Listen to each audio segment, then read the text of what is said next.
Ladies and gentlemen, the President of the United States, Donald J. Trump. And I'm proud to be an American, where at least I know I'm free.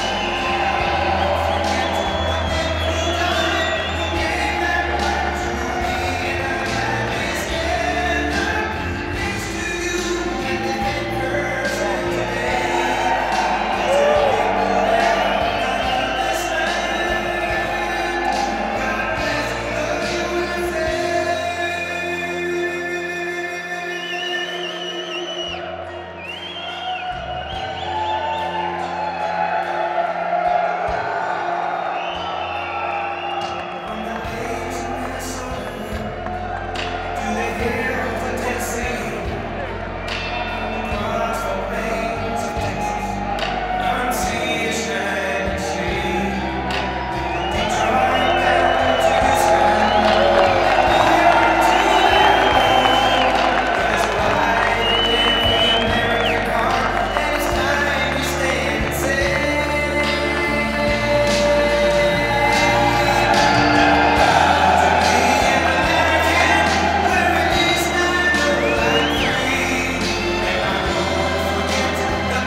You better love me. I kept this place open. They said, we're closing it. And I said, no, we're not. And now you're doing record business. The job you do is incredible. And I'm thrilled to be here in Ohio with the hardworking men and women of Lima. And this is some tank plant. There's nothing like it in the world. You make the finest equipment in the world. You really know what you're doing. They just gave me a little briefing on a couple of those tanks. I want to get into them. But then I remember when a man named Dukakis got into a tank. And I remember he tanked when he got into the tank. He tanked. I never saw anybody tank like that. So I said, maybe I'll, but I'm a little bigger than him. I think it probably would work out okay. How would I look in a tank? Okay? Yeah. The helmet was bigger than he was. That was not good. We're here today to celebrate a resounding victory for all of you, for Northwest Ohio, and for our great military, and for our entire country. Incredible victory. After so many years of budget cuts and layoffs, today jobs are coming back and pouring back, frankly, like never before. Companies are coming back into our country. They want the action. Production is ramping up in the biggest way. And the awesome M1 Abrams tank is once again thundering down the assembly line. A1. I want to thank Acting Secretary of Defense Pat Shanahan. He's done an incredible job. In fact, ISIS, let me tell you about ISIS. They're not doing so well. You know, we took over the caliphate. You'll see it tonight. When I came in, it was a mess. Where the hell is that chart, folks? They gave me all economic charts. They didn't give me the ISIS chart. But if you did, bring it up if anybody has it. Bring it up. When I took over, it was a mess. They were all over the place, all over Syria and Iraq. And you'd see it was a sea of red. And now you look at it, and there's no red. No red. And you look at some of the economic numbers, nobody thought we'd ever see numbers like that in our country. Not for a long time, not forever. And what we're doing has been incredible. What you're doing has been more incredible. You stuck it out, and now you've got one of the most successful military plants anywhere in the world. It's great. So thank you very much, Pat Shanahan. Also, thank you to the Secretary of the Army, Mark Esper. He's been fantastic. Thank you. Good. Better late than never. Here's the story. So, you know, I don't want to have them make a big chart because it costs too much. You know, I'm a business guy. They said, so we can make a big chart. I said, how much does it cost? Like it matters. But it matters to me. Does that make sense to you? So, two maps identical. Except the one on top was Syria. See that? The one on top was Syria in November of 16. That's, you remember that date? November of 16, November 8th. We had a little victory that night.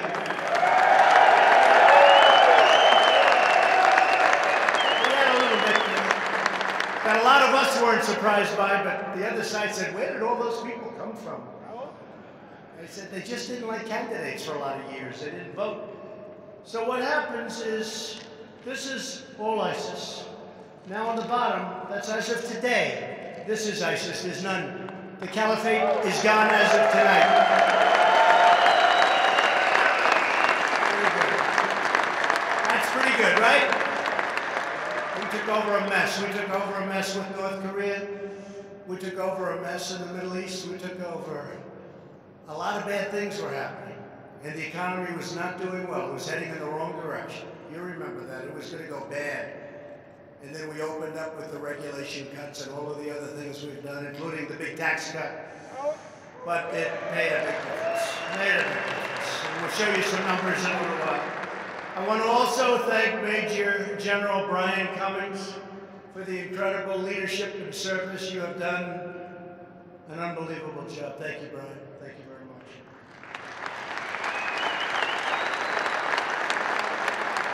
We're also honored to be joined by several of the Ohio leaders, friends of mine, terrific people. Senator Rob Portman. Rob, thank you. Thank you.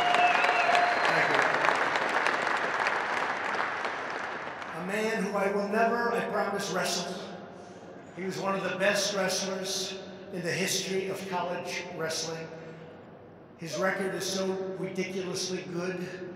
I said, were you as good as Dan Gable? He said, no. See, if it were me, I would have said, yes, I was much better. You know who Dan Gable is? Jim Jordan, a great guy. And a great champion. Great athlete, great champion, thank you. He is tough. You want to have him on your side. Another one you want on your side, always, Mike Turner. Mike, thank you. Thank you, Mike. Great. Warren Davidson. Warren, thank you. And Bob Latta. Thank you very much. Thank you. Thank you. Warren and Bob. And a man who we're very proud of because, along with Mike, he ran a great race. Lieutenant Governor John Husted. He ran a great race. We came to that final day. They were a little bit down against a tough opponent who I was not a big fan of. And I didn't like the people that were supporting him too much, Pocahontas and others. And I came that final day, and we had a day that was incredible, and they won by, what did you win, by 6 or 7 points, right? It was an incredible, even higher. That's pretty good. Good. I'll see Mike in a little while. That's great. Thank you very much. Congratulations. Proud of you. To our plant leaders, Lieutenant Colonel Travis Atkins and Henry Kennedy, we appreciate everything you do to keep the Army rolling along full speed ahead. Incredible job. We're grateful to General Dynamics, incredible company. Phoebe Novachvik. How did I do with that one? Novachvik. It's a little tricky.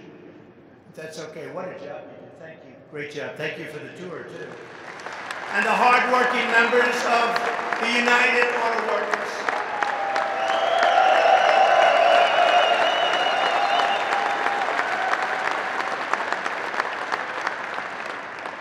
Now you got to get over to a place that I like a lot, Lordstown. And you got to get that. You know, the only place, what's going on with General Motors? We have the best economy we've ever had. We have the lowest unemployment that we've had in 51 years. Soon will be the record all time. And what's going on with General Motors? Get that plant open or sell it to somebody and they'll open it. Everybody wants it. Sell it to somebody or open it yourselves. Get it going now. And the UAW will help you. The UAW, you're going to help. The UAW just promised they're going to help. Get it open now. Don't wait. They said they have discussions coming up in September, October. I said, why not tomorrow? Why not on Monday? What do you have to wait months for? Get the discussions going. Get it open. Lordstown's a great area. I guess I like it because I won so big there. But we're doing a job, and the state has been, we're very proud of what's happened in Ohio. Under our federal auspices, we've gotten so many things done, and this plant is one of our great achievements.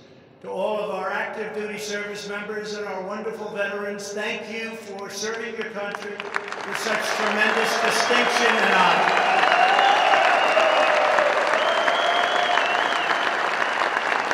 And to every welder and machinist, and assembler and mechanic and engineer, and electrician and carpenter, and every patriot here at the Joint Systems Manufacturing Center, thank you for pouring out your heart and your sweat and your soul to help restore the might of the American military, which very soon will be stronger than it ever was. We bought billions and billions of dollars worth of new planes and tanks and many other things. So thank you all. Great job.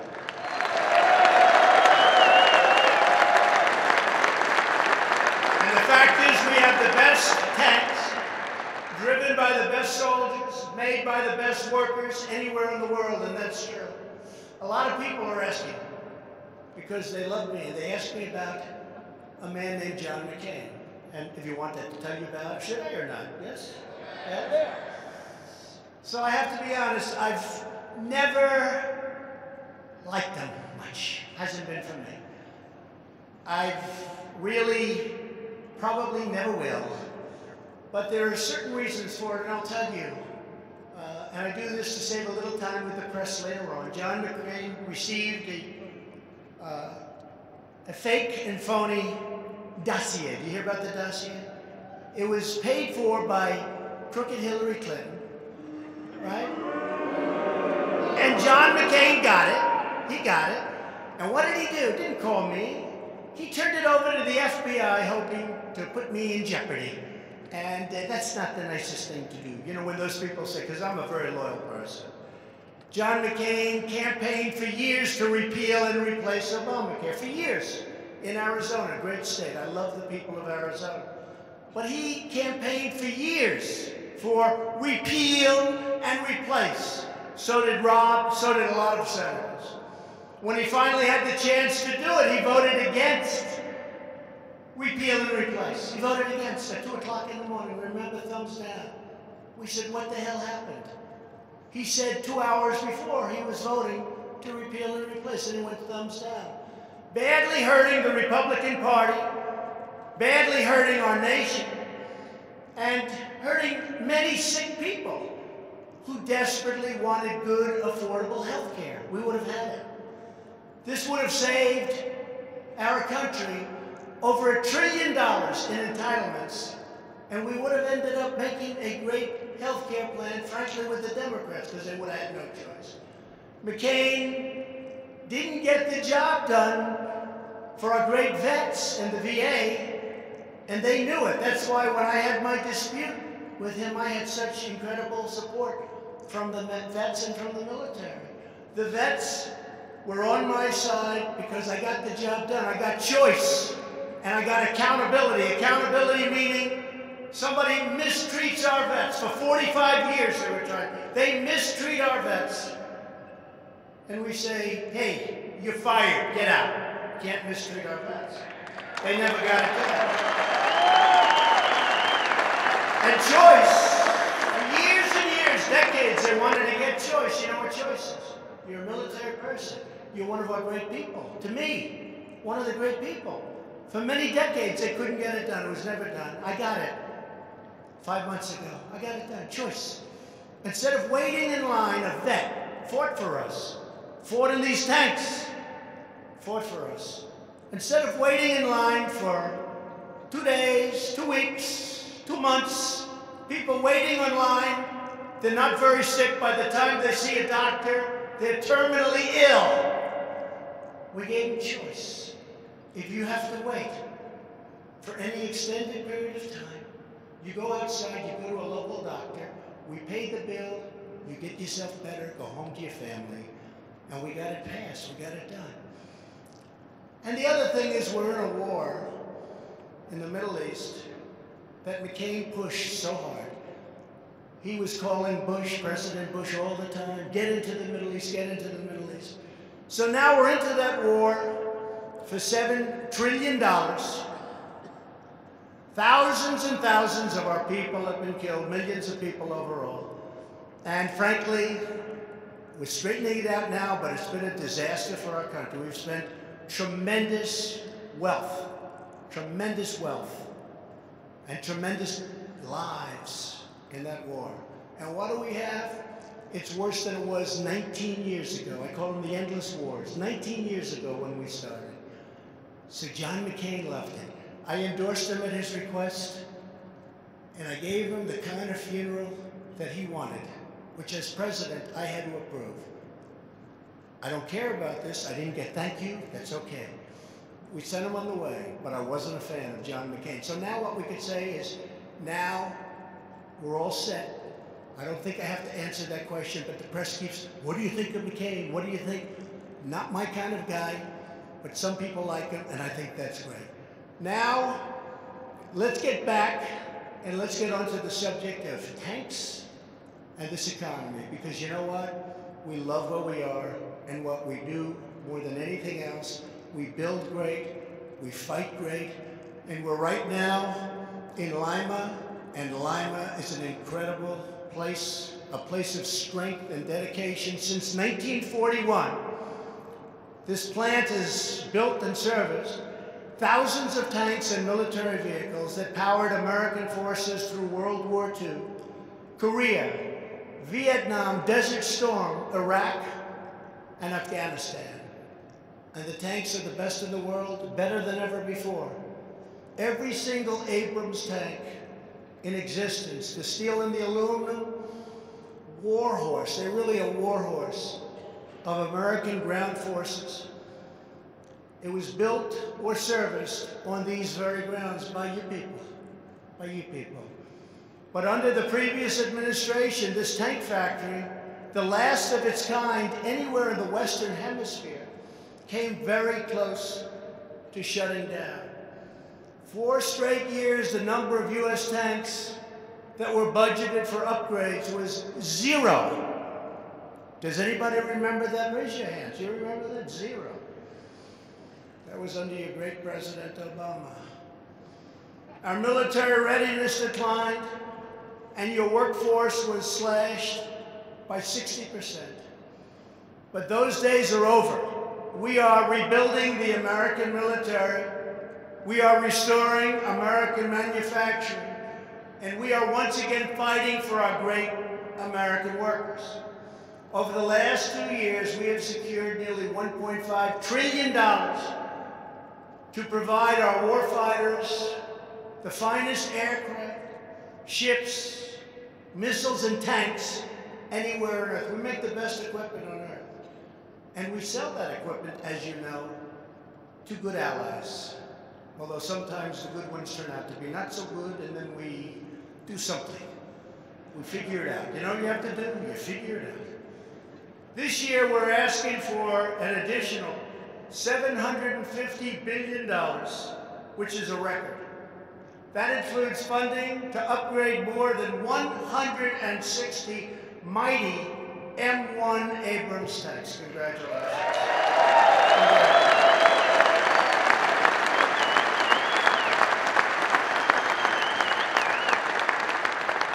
These historic investments are making America safer and our workforce stronger.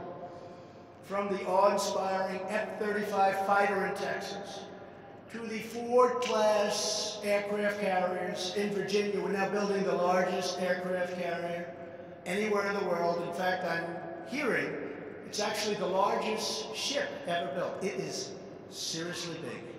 I was there recently. It's something like landing at an airport.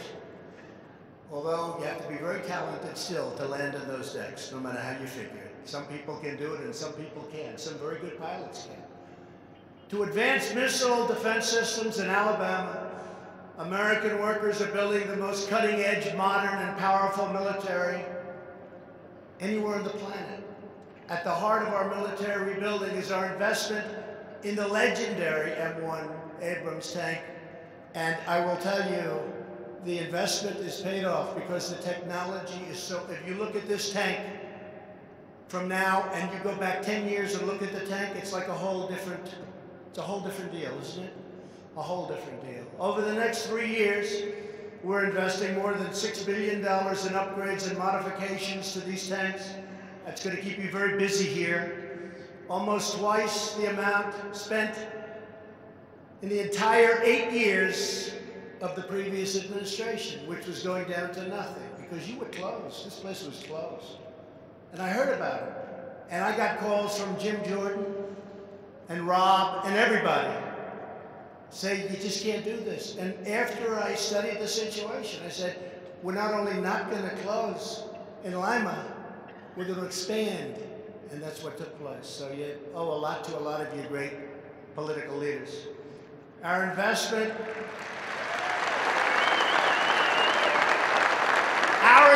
in you is also a tremendous win for American taxpayers. By modernizing this plant and accelerating production, we will bring the cost down by 20%, saving taxpayers nearly $3 million on every single tank. That's not bad. With the help of everyone in this room, we are giving our warriors the most effective, reliable, and lethal battle tank in the history of war. Would you say that's correct?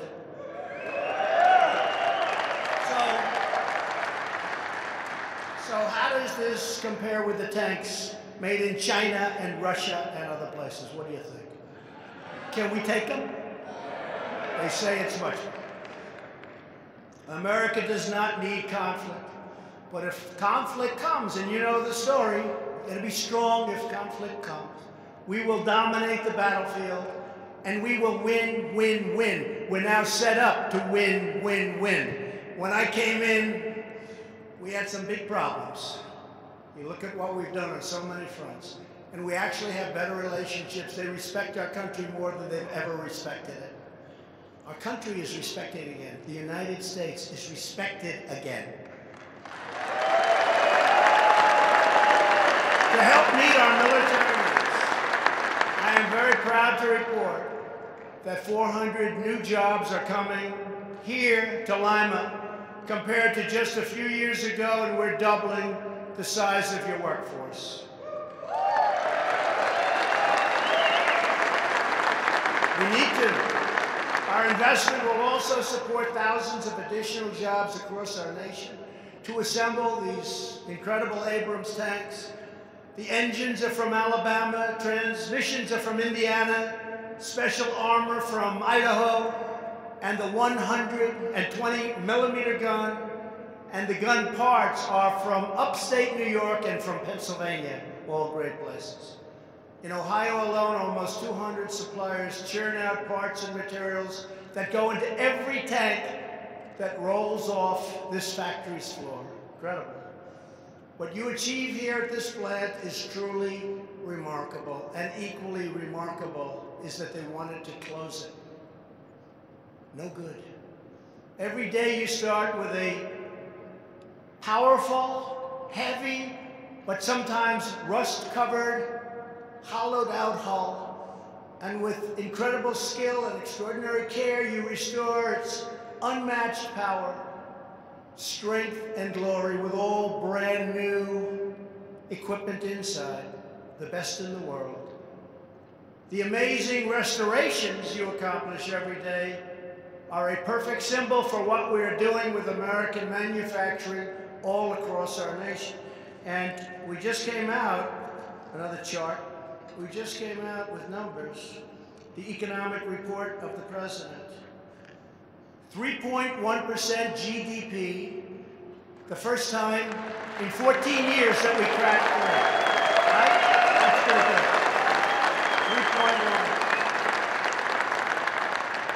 3.1. The press tried to make it 2.9. I said, it's not 2.9. What they did is they took odd months. I said, no, no, no. You go from January to December.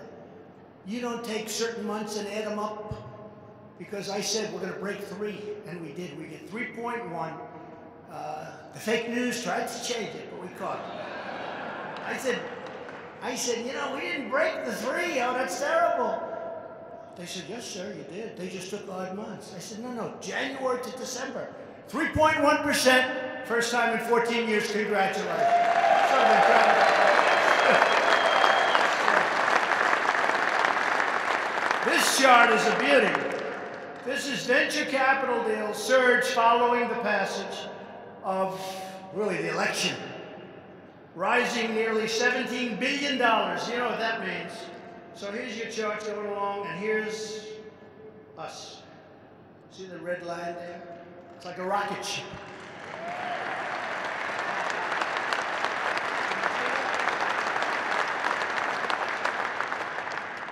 It's small but cheap. And it gets the point across, right? A couple of other things, because I think this report is incredible. So, these are workers coming off the sidelines. And now it's just, this is just partially. So the blue, the red, that's a big difference. That's a tremendous difference. The most in many, many years. And everyone said, you couldn't do it, couldn't bring back manufacturing jobs, remember? You need a magic wand. We're bringing them back beyond anybody's expectations. You see the red line here, these are wages are rising for the workers. These are wages are rising.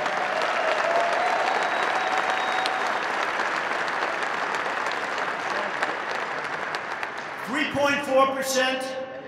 It's one of the largest increases in 20 years, and for the most part, they were going down. They weren't even rising. I used to campaign. I'd be in Ohio, I'd be in Pennsylvania, I'd be all over.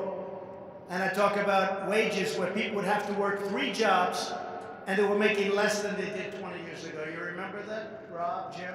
I used to do it all the time. It was just a part of my speech. I say, you're working 3 jobs, you make less money than you did 20 years ago. And it was literally 21 years. And now wages are going up. And you have something else that's happening. If you don't like working here, and you all do, and I don't want to lose anybody, and who the hell would want to leave this place? This is what you call a great place to work. But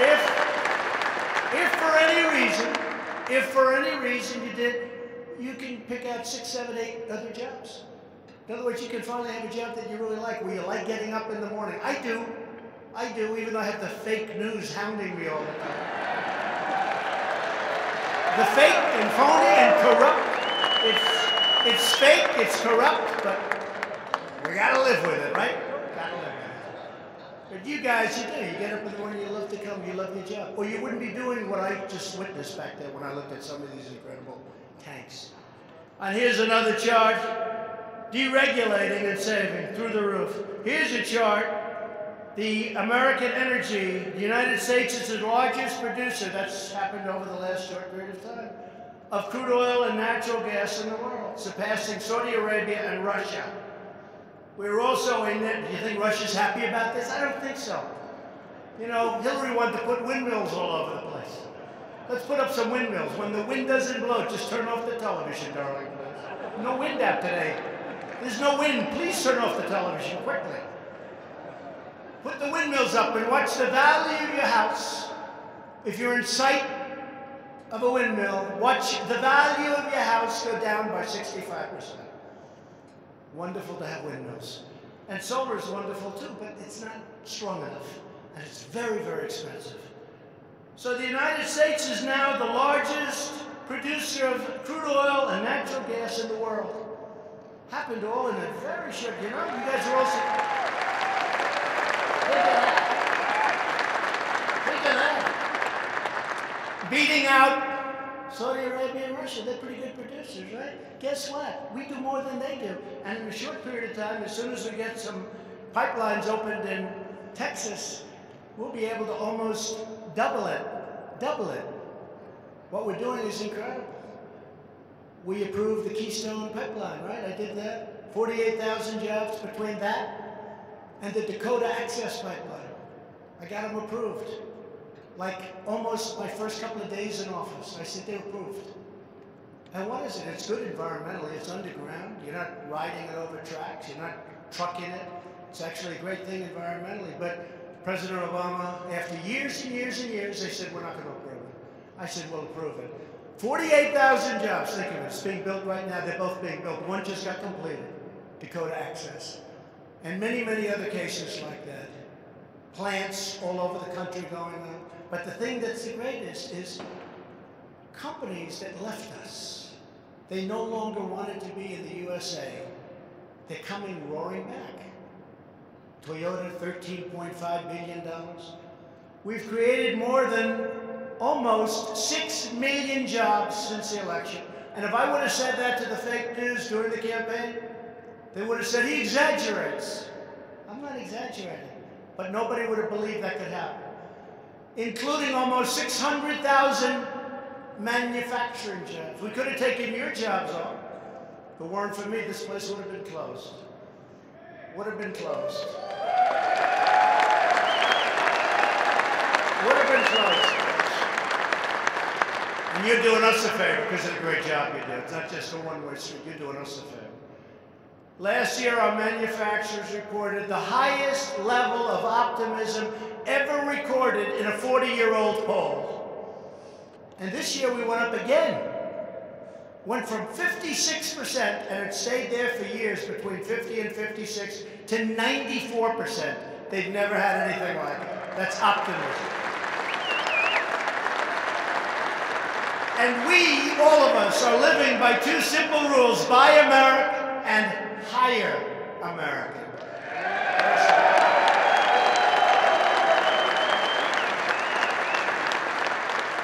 Unemployment has recently reached the lowest rate in 51 years. Other than that, we're not doing well. And think of this, more Americans are working today than ever before in the history of our country. Almost 160 million people. More than ever before, by far. And if you look at African American, you've heard me say this many times, African American employment is at an all-time low unemployment. Asian American unemployment is at an all-time low. Hispanic unemployment, an all-time low. Women's unemployment, 65-year low.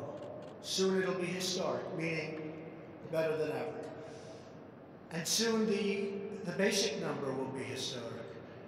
We've reduced the number of unemployed veterans by nearly 50%. I'm so proud of that. That's why the veterans like me more than other people. That's why they like me.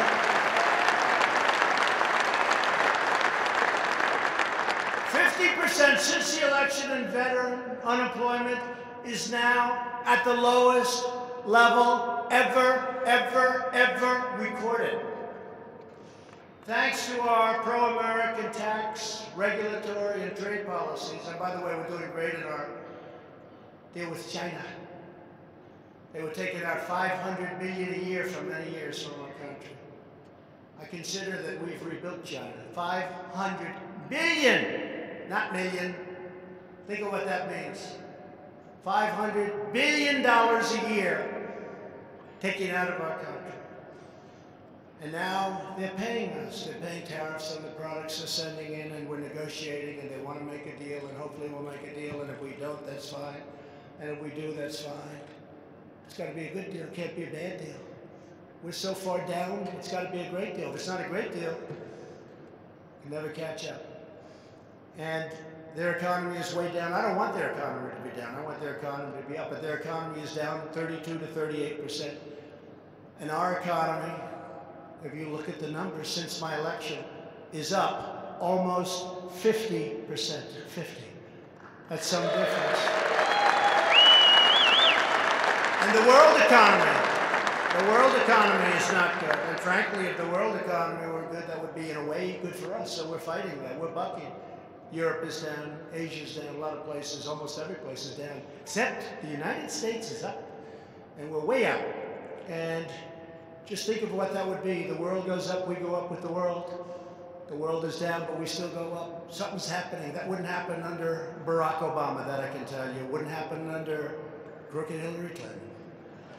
Last week, as I said, Toyota announced a massive investment. They're going to be expanding factories all across our nation, and they're going to be soon building new ones. Ford is bringing hundreds of new jobs to Chicago and other places. Tremendous amount of car companies are coming into the great state of Michigan, and they're coming into the great state of Ohio. Volkswagen is creating 1,000 brand new jobs in the state of Tennessee, and Chrysler is building Detroit's first new car factory in a generation, so long ago, in a generation. Think of that. Michigan. You know, the nice part about running for president this time as opposed to last time? Last time, you know, I said I was going to do it, but I didn't do it, but I said I was going to do it. This time, I've done it far greater than I said I was going to do it. So it's going to be really easy on the debate stage when they hit me with nonsense and I say, really? But African-American unemployment, the best it's ever been. Hispanic, Asian, women, everybody. It's all the best it's ever been. How do you top that in a debate? What are they going to say? It could. No, and I say this to all of your political leaders here. If you do a good job, it's a lot easier that second time. But nobody's done the job that we've done. And I say we because you've been on our side. Your union leaders aren't on my side, by the way. I watch them on television. They're not. But the unions, the people that work there are on our side.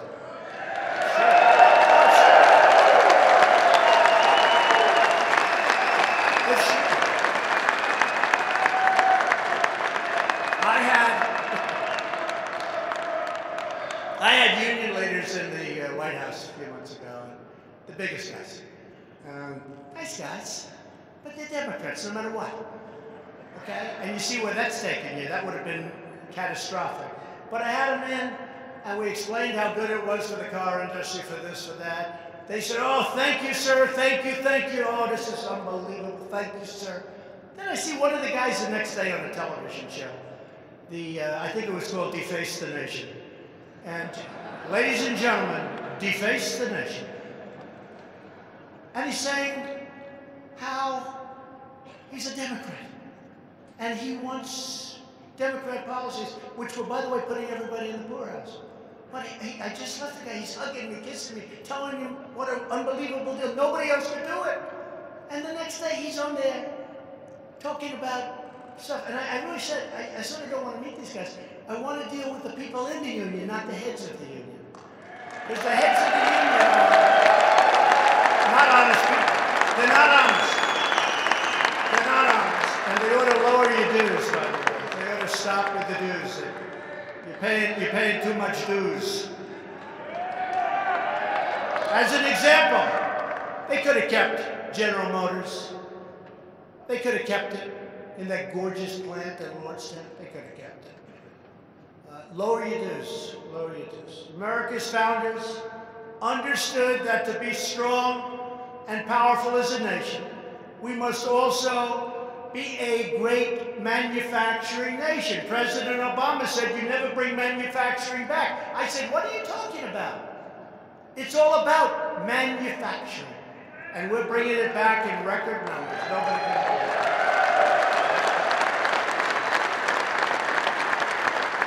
And these are talented jobs, these are great jobs, these are genius jobs, and these are really well-paying jobs, as you people know.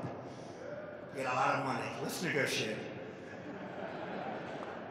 We must not be dependent upon others for the resources we need to protect our people. When we opened this plant, a couple of my people, I have some good business people, they said, let's make a deal with the workers before we open it. We'll make a great deal. I said, I agree, we can do that, but we're not going to do that. These people have suffered enough. We're going to open the plant, and everybody's going to be happy. You understand what I mean by that. That's why my administration is restoring America's defense industrial base by bringing great jobs and great wages to plants just like this in Lima. Economy and strength is security, and it's all about security and national security. It's about loving our country. It's about loving our flag. You know that. Now, as a result of my very tough trade actions, something I'm very proud of, America's steel and our steel mills are roaring back to life. You know that, you see it all over. We put a big, fat, beautiful tariff on that dump steel. It's sand steel, it's mud steel, it's crap steel. And they're dumping it all over. I said, that's okay, you can dump, but we're going to charge you 25% when you come in and think you're going to take our jobs and give us bad steel. I know a lot about this. I've used a lot of steel. Right here in Ohio, Nucor has just announced an $85 million upgrade in Marion. Charter Steel announced plans to build a brand new $150 million steel plant in Cuyahoga Heights. JSW Steel is restarting the furnace. It's a massive furnace. And investing $500 million in Mingo Junction. And Cleveland Cliffs announced a brand new $700 million plant in Toledo, Ohio. Don't leave here, though. Don't leave here. Don't get any ideas. Don't leave here. Just stay here. Just relax. Stay here. We don't want you going to Mingo Junction. We're also finally fixing the horrible trade deals that have cost our nation trillions of dollars, and where we've lost millions and millions and millions of jobs. Like we were stupid people. They close a plant. They move it to Mexico. They make the product. They sell it right into the United States. No tax. All we end up is loss and no jobs. We get no taxes. We get nothing. That doesn't happen anymore. Under our New Deal, there's a tremendous financial disincentive to close up plants and move them to other countries. You're not going to see that anymore. And we're getting rid of the disaster known as NAFTA, one of the worst trade deals ever negotiated in the history of the world. All over the country, you still see empty plants when they haven't been converted to nursing homes and apartments, right? It's not the same thing as a plant. I love apartments, I love the business. But that's not the same thing as a plant where you have 5,000 people working. Not the same thing. And replacing it, we're replacing NAFTA with the great U.S.-Mexico-Canada agreement, or the USMCA, like the song. If you can't remember, YMCA, right? We'll play the song for you, everybody. USMCA. We've taken historic action to confront China's trading abuses because the days of stealing American jobs and our ideas and our wealth have come to an end, folks. They've come to an end. All right? We've made some progress. That's why you see these numbers. Look at that chart. Look at that. You don't have to know what's on it. What difference? Look at the line.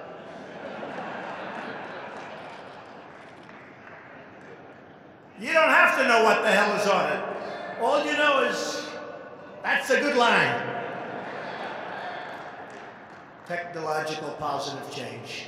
That's okay, right? It's all like that. That's what it is. Rob, Jim, that's what it is. Turner, see that? Look, that's what we fight for, right? Huh? That's what we're all fighting for. In everything we do and every action we take, we're putting America first, and we are putting American workers first for the first time in a long time. So just in closing, I'd like now to introduce a couple of truly incredible workers from right here. I guess you know these folks, right here at the tank plant, to share quickly their stories with you. Adam Stoller is a quality engineer who has worked at the plant for 10 years. His son Derek is a specialist with the 3rd Armored Cavalry Regiment at Fort Hood, Texas. Great place. Derek operates and maintains Stryker personal carriers, one of the vehicles produced right here in Lima.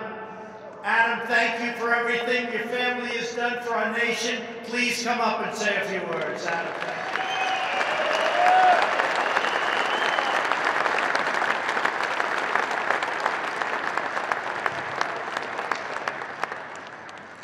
Thank you, Mr. President. It's a pleasure and an honor to be up here today as a representative of the Joint Systems Manufacturing Center. For those of you who don't know me, my name is Adam Stoller. I'm a quality systems engineer employed here going on 10 years. Growing up in the area and currently living in Wapakoneta, I have witnessed the highs and lows the economy has had on this facility and the region. I'm proud that this administration recognizes the importance of this facility and the value we provide to the warfighter. It is very rewarding to have a son serving in the United States military, where he is stationed at Fort Hood, Texas, working on a quality vehicle produced by my brothers and sisters at JSMC. My son thanks you, and for that, I thank you.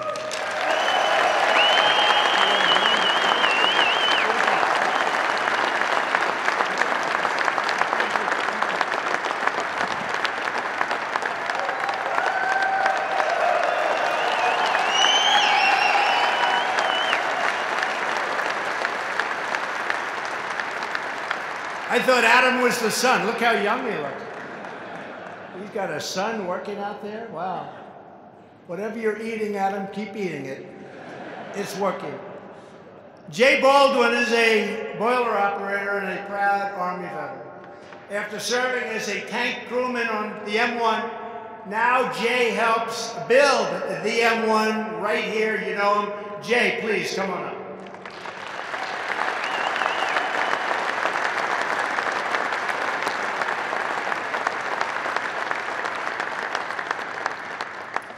Thank you, Mr. President, for coming to our plant in Lima, Ohio. As a former Army M1 tanker, I can honestly say that we make the best tank in the entire world.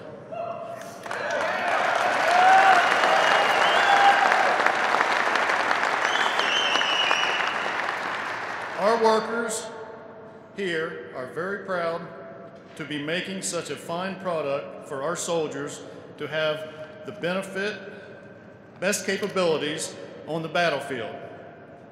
And thanks to our great president, his military and economic policies have rejuvenated this facility to increase production of armored vehicles and hiring of more skilled workers. And finally, it is my personal opinion that God was looking after our country when you were elected.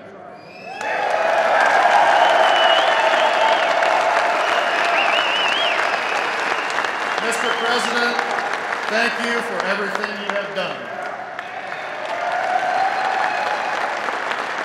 Wow.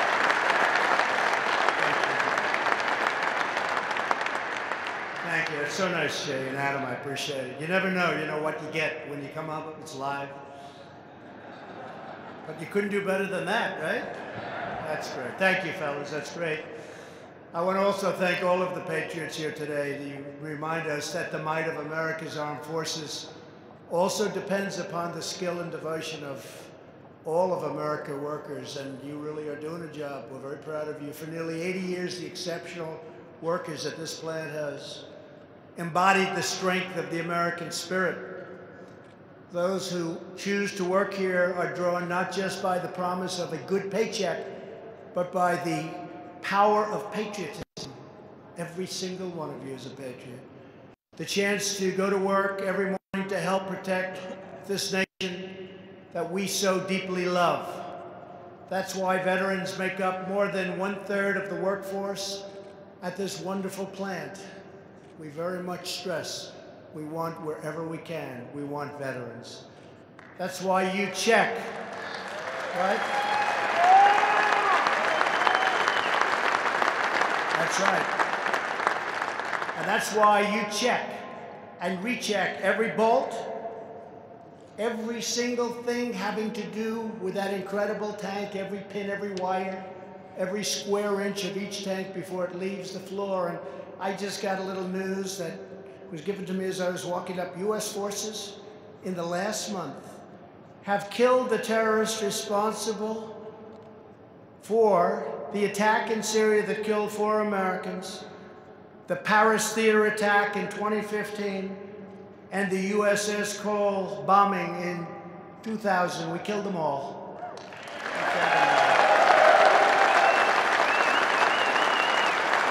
We killed them all.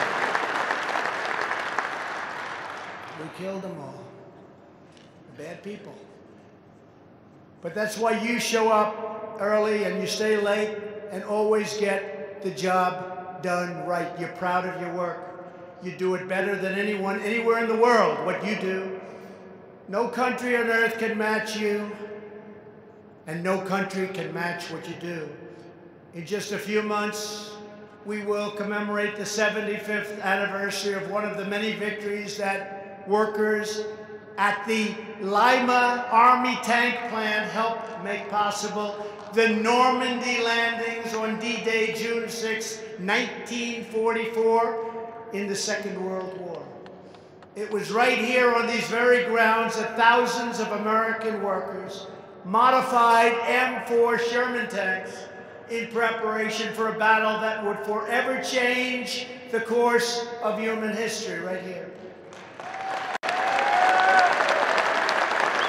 The workers who rallied to the Lima plant came from all over Northwest Ohio and beyond. They were farmers and refinery workers and shopkeepers and homemakers who rolled up their sleeves and got to work when their country needed them the most. Normandy. Many of them had full-time jobs elsewhere. They punched out at one job, then came here and punched right back in, not for the money. They knew and fully understood the importance of what they did and what they represented. And if they were lucky, they might catch a few hours sleep on the loading dock before doing it all over again, day after day, day after day. In just 3 years, the Patriots of Ohio cranked out more than 100,000 military vehicles, a truly amazing feat that helped give America the power to vanquish tyranny, defeat our enemies, and save freedom for the entire world. This is the legacy that each of you inherits, and America knows you will carry it forward with the same purpose and passion that you've poured into this factory each and every day. We love you. We see your legacy in every battlefield victory, in the smiling faces of every soldier that returns home safely, and every time a citizen proudly salutes our great American flag. Because it is here in Lima, right here, that American greatness is forged with American hands, with American heart, and with American pride.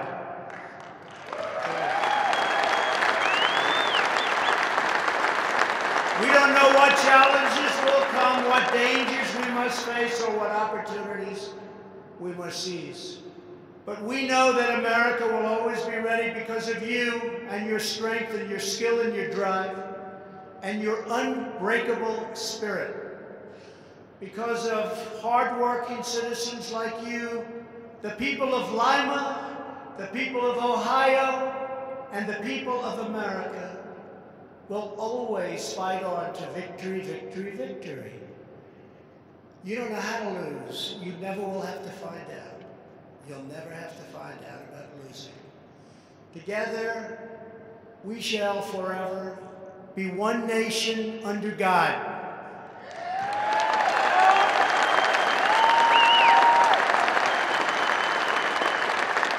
So I want to thank you.